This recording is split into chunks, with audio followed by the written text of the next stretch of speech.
Hello mortals, I am the BookTube Goddess, the #1 drag queen booktuber on YouTube. I was tagged to do the board game book tag by Pints and Paperbacks. This is an original tag created by one of my favorite booktubers, the beautiful Bookworm. Now, I've loved board games, but I haven't played any in a long time because there's no one around that will play with me anymore. But this tag has certainly brought back some great memories. Tag 1, Settlers of Catan, is a gateway game. Name a book that got you into a new genre.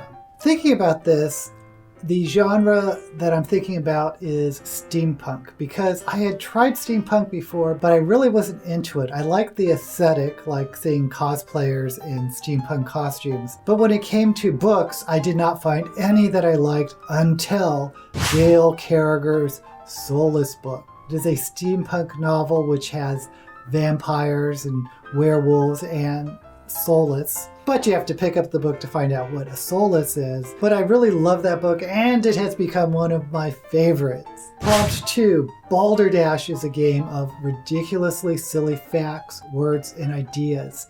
Name a silly, funny book that also taught you something. I put down A Spell for Chameleon by PIERS, which is a super odd book that's based on puns. Like a butterfly is actually, it's very Alice in Wonderland. There's actually a fly made out of butter or a butter stick, or there's all sorts of puns in this novel. And I read it when I was really young, and it was first published. It had a gorgeous cover, I thought at the time. But it's about this character named Bink, and he lives in this world of Xanth. And in Xanth, everyone has a magic power. And it could be as small as turning your face a different color, or it could be as large as controlling the weather. Well, Bink doesn't have a power. Therefore, he is a mundane, and he becomes exiled from Xanth. And Chameleon is the name of a woman that he falls in love with, but she has a magic power. But this is really probably not very PC these days. But Chameleon goes through phases. Like part of the month, she is extremely ugly, but she's also like a super brilliant genius. And then at another time of the month, she becomes a little more attractive, but plain, and sort of has a mediocre intelligence. And then she becomes beautiful, this gorgeous woman who is dumb as a rock. So I don't think this novel probably has aged, but at the time, I thought it was so magical, so wonderful, and so silly.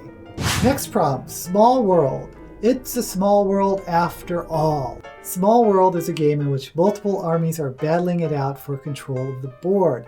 Name a book with epic battle or fight scenes. Well, I'm going to say the Powder Mage series by Brian McClellan. It is one of the most fantastic, I don't even know the genre, but there are a lot of guns in it. And there's a type of magic user called a powder mage, and powder mages get their powers from ingesting or snorting gunpowder. And it kind of reminds me of Mistborn, but that's very superficial. The books are actually much different than Mistborn, and the magic system is much different, and the religious system is much different. And it's very well developed, and McClellan can do fight scenes very well, and it's one of the highlights of his books. The novel itself is told with 3 points of view. Tamis is sort of this brilliant general who stages a coup against his corrupt government, his son Taniel, who's a soldier and a powder mage, and a former police inspector, Adamant. It's really a wonderful series, and I'm actually reading the second trilogy in the Powder Mage universe, but I'm waiting for the audiobook to come out because there is a fantastic voice author that narrates the books. Next prompt, Sheriff of Nottingham, a bluffing game. Name a book with an epic heist. Well, I'm kind of cheating because Pints mentioned this book. He didn't say he read it, but I read it, and it's really my favorite heist book.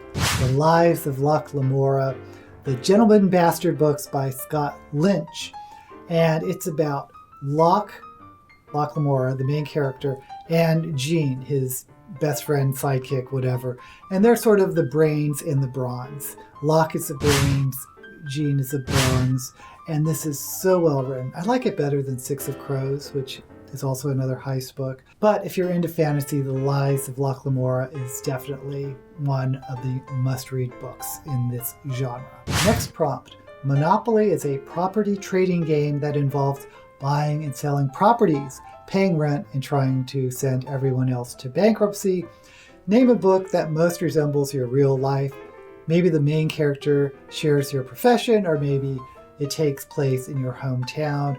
As always, feel free to be creative. Well, there's no other book but Tales of the City by Armisted MAUPIN. It takes place in San Francisco. That's where I moved to out of college and stayed for many, many years. The novel itself is about Mary Jane Singleton, who moves to San Francisco from a small town, and she's very naive, and she's exposed to, for the first time, the gay community and smoking pot. This takes place in the 70s, by the way. And Tales was first published in serialized form, much like Dickens was, and that makes each chapter self-contained, but it makes the story move very fast. If you haven't read Tales, I highly recommend it. Seven Wonders is a game in which you use cards to build one of the 7 wonders on the table in front of you. Name a book with awesome world building. I'm going to pick The Death Gate Cycle by Margaret Weiss and Tracy Hickman. You probably know them from a lot of their Dungeons & Dragons books. This takes seeds of those Dungeons & Dragons concepts and characters and classes and sort of blows it up in their own really unique, extremely imaginative way. It's about this traditional fantasy world filled with humans and elves and dwarves and I think gnomes. But this world was ruled by these 2 very powerful magical races, the patrons and the Sartans. And there's this huge conflict between them, and the patrons were eventually imprisoned by the Sartans, and the Sartans decided to split the realm apart. And they split it apart into these elemental worlds, like the world of water or earth or fire. And it is just so imaginative. And the magic system's kind of interesting too, where the master races, where the patrons and the Sartans use rune magic, but the patrons use them as tattoos on their arm, which I've seen other fantasy authors use as well, but I think I first ever read about the tattoo magic in the Death Gate Cycle. Anyway, it's iconic.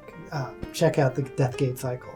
Next prompt. Pandemic is a cooperative game in which all the players are working together to eradicate diseases from the board. Name a book with an epic squad of friends. Well, I don't think you can get more epic than The Wheel of Time by Robert Jordan. And I have a lot of issues with this series, but I love, love, love the main group of friends. Rand, who is, of course, the hero. And then there's Matt, who is this wisecracking, roguish sort. Then there's Perrin, the very loyal friend, who's sort of this earthy warrior that's really grounded and realistic. And then there's Egwene, who's Rand's girlfriend, and Nynaeve, my favorite. She is the brainy leader who's always pulling on her braid. And each of these characters go through their own character arc and go on their own adventures throughout the series. But in the first book, Wheel of Time, or Eye of the World, it is just marvelous to first meet this incredible group of friends and how they interact and relate to each other and love each other and begin their epic journey. Ticket to Ride is a railway-themed game in which players are trying to connect train routes across the map. Name a book that took you on a journey. Well, I'm just going to pick the book I'm reading now, Upright Women Wanted. And it's a weird fantasy pulp western, but it's actually post-apocalyptic. But at the heart, the plot of this novel is really a road trip. Esther, this young woman, hides on a wagon train of librarians, and all librarians apparently are women in this post-apocalyptic future, and they travel by horseback from, I believe, Nevada to Utah. So this is an interesting book. It has a lot of issues. It's based on this future world that is very, very conservative. It kind of reminds me of a Handmaid's Tale type of situation where lesbian and non-binary people are ostracized. Esther is a lesbian, and one of the members on the librarian wagon train is non-binary, goes by they, them, and there's kind of a little relationship that develops between them. So anyway, it's an interesting novel. It has some issues, but it's Upright Women Wanted by Sarah Gailey. So take some nerdy gamers. I'll take Connie Stampanano, I'll take Star-Dusted Reads, and I'll take Michael Nip. Until we meet again, may all the books you read be blessed.